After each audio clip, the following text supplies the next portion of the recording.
이 대학 수학 능력 시험으로 가는 마지막 관문 9월 모의평가가 어제 전국에서 치러졌습니다. 올해는 특히 의대 증원에 맞춰서 이른바 N수생 규모가 크게 늘면서 모의평가 난이도에도 많은 관심이 쏠렸는데요. 이 모든 영역이 전반적으로 평이했다는 분석이 나오는 가운데 남은 기간 자기 실력을 최대치로 끌어올릴 수 있도록 꼼꼼한 대비가 중요해졌습니다. 먼저 영상부터 보고 오겠습니다.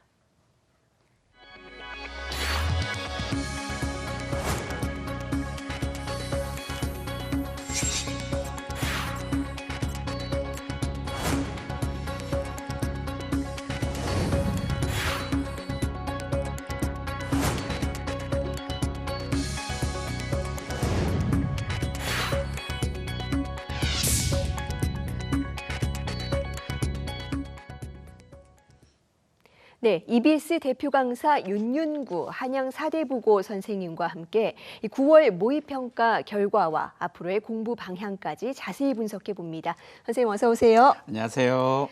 네, 먼저 이번 9월 모의평가 가채점 결과부터 살펴볼까요? 네. EBS 기준으로 보면 국어 1등급 컷이 127점 수준이고요. 표준 점수 최고점이 대략 130점 정도 수준에서 결정된 것으로 보입니다.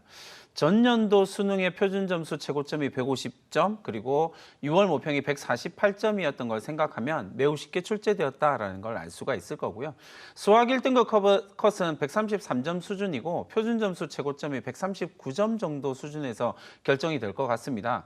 그 전년도 수능의 표준 점수 최고점이 148점, 6월 모의평가에서는 152점이었던 것을 감안하면 수학 역시 쉽게 출제되었다라고 말씀드릴 수 있을 것 같아요.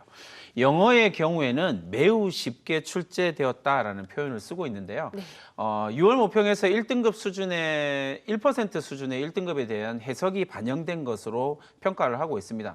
여러 이유가 있겠지만 출제진의 입장에서 생각해 보면 적정 수준의 난이도를 출제를 했는데 1% 수준의 1등급 비율이 나온 셈이란 말입니다. 그러니 응시 집단의 학습 상태가 매우 낮게 측정했을 가능성이 좀 높다라고 판단을 합니다. 반면 수험생들은 6월 모평에서 영어가 어려워진 것을 경험했고 9월 모평에서 어려워질 거라고 예상했기 때문에 공부량을 확 늘렸을 거란 말이에요. 그래서 결국은 10% 이상의 1등급이 형성될 것으로 보이고요. 아마도 절대평가 이후로 가장 높은 1등급 비율을 기록할 것이라고 예상을 하고 있습니다.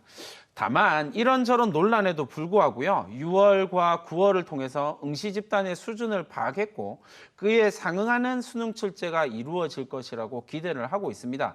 9월 모평에 어떠하면 너무 힘을 주지 않았으면 하는 바람입니다. 네, 역시 난이도는 여러 가지 변수가 맞물려서 참 어려운 변수인 것 같습니다. 맞습니다. 실제 EBS에서 수험생들 체감 난이도를 조사해 봤더니 10명 중에 4명이 이번 시험 쉬웠다라고 답을 했습니다. 그런데 이렇게 되면 또 걱정이 되는 게 변별력 유지 문제 없을까요? EBS 현장 교사단 활동을 하면서 문항들이 이렇게 전반적으로 쉽게 출제되었다라는 점을 확인을 했습니다. 사교육을 중심으로 한 언론 보도들이 좀 다소 과하게 반응하는 측면이 좀 있긴 하지만 전반적으로 보면 쉽다라고 생각하는 학생들이 많은 것이 좀 당연합니다. 실제 수능 출제진 자체도 그걸 목표로 해서 출제를 했으니까요. 하지만 어느 정도의 변별 가능한 문제들로 출제된 것으로 평가를 하고 있습니다. 2024학년도 수능 그리고 올해 6월 모의평가와 비교하면 변별력이 좀 높게 나오는 문항들 그리고 좀 어렵게 느껴지는 문항이 영역별로 한두 문제씩이 줄어든 셈이거든요. 하지만 가채점 결과를 봐도 영어를 제외하고는 변별력 자체에는 큰 문제는 없어 보입니다. 다만 최상위권에서의 변별이 다소 문제가 될 수 있는데 수능이 아니라 모평이다라고 하는 점을 인지하면 최상위권 변별에 너무 과도하게 반응할 필요는 없다라고 생각을 합니다. 수능을 출제하는 입장에서 생각을 해보면 6월 모평과 9월 모평을 통해서 수험생 집단의 학습 정도를 대부분 파악하게 됩니다. 이 파악한 내용을 반영해서 수능 출제가 이루어질 것이고 결국은 변별력에 큰 문제가 없을 거라고 예상을 할 수 있을 것 같습니다. 네, 이렇게 6월, 9월 두 차례 모의평가를 통해서 응시 집단의 특성을 다각도로 들여다봤기 때문에 실제 수능은 또 9월 모의평가와는 달라질 가능성이 있어 보입니다. 올해 수능 난이도는 어떻게 예상하십니까? 제가 학생들한테 항상 하는 이야기가 하나 있어요. 네. 그게 뭐냐면 올해 수능은 무조건 어렵다라고 생각해라입니다. 공부 전략이라고 하는 측면에서 놓고 보면 너무 당연한 이야기일 수밖에 없습니다. 어렵다라고 생각하고 준비하는 학생하고 쉽다라고 생각하는 준비하는 학생은 엄청난 차이가 있을 수밖에 없거든요. 그러니까 어렵다라는 전제를 깔고 공부를 한 학생은 쉽게 나와도 어렵게 나와도 얼마든지 대비가 가능합니다. 그러니 수험생이 선택할 수 있는 최고의 전략은요, 수능이 어렵게 나온다라고 하는 전제를 두고 공부에 집중하면 됩니다. 개인적으로는 수험생들은 6월 모평, 9월 모평의 난이도에 크게 신경 쓸 이유도 없고요. 사실은 조금 신경 쓸 여유가 없어야 정상입니다. 이 시험은 충분히 과정이다라고 하는 사실을 인정해야 되거든요. 이 과정에서 수험생이 얻을 수 있는 최고의 이점은 당연히 약점 파악입니다. 수능의 출제 기조는 2024학년도 9월 모평 이후에 일관되게 나타나고 있습니다. 이런 출제 기조를 바탕으로 해서 수능을 어렵게 출제되는 것이 기본일 거고요. 수험생은 모평을 통해서 자신이 가장 큰 약점들을 적극적으로 공략하기만 하면 됩니다. 개인적인 예상으로는 전년도 수능보다 아주 조금 쉽게 출제될 것이라고 예상을 합니다. 그러니까 실제 수능을 대비하는 수험생들의 입장에서는요, 전년도 수능 정도의 난이도로 생각하고 준비를 하면 될 것 같습니다. 네, 일단은 어려운 수능일 거라고 보고 준비하는 게 맞다라는 조언을 해주셨습니다. 자, 지금 6월, 9월 모의평가 편차가 조금 있다 보니까 수험생들이 조금은 혼란스럽게 받아들일 수도 있을 것 같거든요. 앞으로 공부 방향은 어떻게 잡는 게 좋을까요? 이전 연도하고 비교하면 확실히 올해는 온도 차이가 좀 다소 크게 느껴질 수 있는 부분이 있습니다. 하지만 이전 연도들의 기사들을 검색해 보면요, 거의 유사한 제목들의 기사들로 구성이 되어져 있습니다. 이 말씀을 드리는 이유가 뭐냐면 언론 기사의 대부분은 수험생들의 불안을 자극하고 있다라는 점을 강조하고 싶어서입니다. 전년도에 비해서 다소 온도차가 큰 것은 사실이고 실제 10월에 성적표가 나오면 조금 더 자극적인 기사들이 쏟아질 수 있습니다. 그러니까 수험생들은 아예 신경을 안 쓰는 것이 가장 좋습니다. 수능이 어떻고 난이도가 어떻고 변별력이 어떻고 하는 문제는 수능 체제에 대한 이야기거든요. 수험생 개인에게 가장 중요한 부분은 여러분들이 이 문제를 풀 수 있냐 없냐의 문제입니다. 수험생이라는 신분 때문에 당연히 불안을 가지는 게 너무나 당연한 거긴 하지만 불안을 자극하는 모든 환경, 모든 사건들에 신경을 쓰다 보면 불안은 더욱더 증폭될 수밖에 없거든요. 오늘이 수능까지 딱 70일 남았습니다. 딱 10주입니다. 이전에 한 번도 경험하지 않았던 공부량을 선택하고요.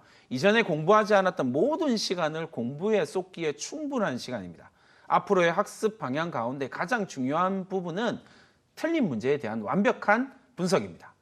엄청 많은 문제를 푸는 것도 정말 중요하고요. 자신이 반복적으로 틀린 문제에 대해서 확실한 분석을 하는 건 더 중요합니다. 틀린 문제에 대해서 질문을 하면 가장 많이 듣는 대답이 뭐냐면 아는데 틀렸다라고 대답을 합니다. 정확하게는 안다라고 생각하고 있는 부분이죠. 이 부분을 틀린 문제를 통해서 학생이 확실하게 해결하는 것이 가장 중요하다라고 말씀드리고 싶습니다. 네, 올해 평가원에서 가장 반복해서 강조하고 있는 부분이 또 EBS 체감 연계율을 높이겠다는 겁니다. 남은 기간 동안 EBS 연계 교재는 어떻게 활용하는 게 좋을까요? 연계 교재를 3월 초에 제가 학생들한테 수험생들한테 꼭 얘기를 하는 게 뭐냐면 3번 풀어라. 연계 교재는 무조건 3번 푸는 것이다 라고 이야기를 해요. 하지만 남은 기간 동안 한 번은 반드시 봐야 됩니다. 마지막 한 번을 볼 때 반드시 해야 할 일이 하나 있는데 그게 뭐냐면 자신이 틀린 문제를 반드시 자기 말로 설명을 해보는 겁니다. 눈과 귀로 강의를 듣는 것으로 공부를 끝내지 말고요. 해설지를 보고 이해했다라고 생각하는 것으로 공부를 끝내면 안 돼요. 반드시 자기 말로 설명하고 직접 풀어보는 과정을 거쳐야만 합니다. 다른 사람 도움 없이 푸는 게 중요합니다. EBS 연계 교재는 수능과의 연계가 아주 확실하게 이루어지고 있습니다. 연계 교재를 중심으로 공부하는 것이 매우 중요하다라는 의미입니다. 실제 수능을 출제하는 출제진들도 연계 교재를 보고 연계 문항을 출제를 하는 거거든요. 연계 교재를 중심으로 한 개념의 확장이 지금의 출제 패턴에서 가장 중요한 패턴 중에 하나입니다. 실제로 수능 성적이 조금 안 좋은 학생들 중에는요, 연계 교재를 끝까지 안 본 학생들의 비율이 좀 높다라는 점을 좀 반드시 기억을 했으면 좋겠습니다. 네, 이제 당장 코앞으로 다가온 수시 모집 비롯해서 2학기 정말 숨가쁘게 지나갈 겁니다. 남은 기간 동안 수험생들 끝까지 최선 다해주기 바랍니다. 선생님 오늘 말씀 여기까지 듣겠습니다. 고맙습니다. 감사합니다.